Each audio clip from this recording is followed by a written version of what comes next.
بسم اللہ الرحمن الرحیم۔ السلام علیکم۔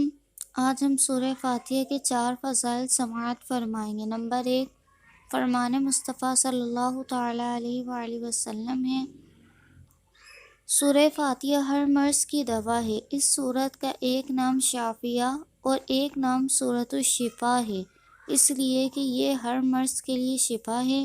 نمبر 2، 100 مرتبہ سورہ فاتحہ پڑھ کر جو دعا مانگی جائے اس کو اللہ تعالیٰ قبول فرماتا ہے۔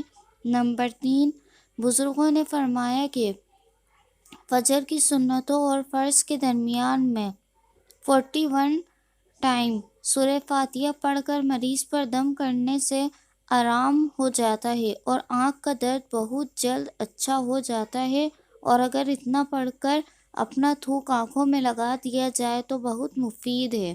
نمبر 4، 7 دنوں تک روزانہ 11,000 مرتبہ صرف اتنا پڑھیے، ایاک نعبد و ایاک نستعین۔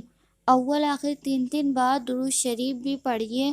بیماریوں اور بلاؤں کو دور کرنے کے لیے بہت ہی مجرب عمل ہے، اس پر زیادہ سے زیادہ عمل کریں اور اس میسج کو دوسروں تک بھی آگے فارورڈ کریں اور ثواب دارین حاصل کریں۔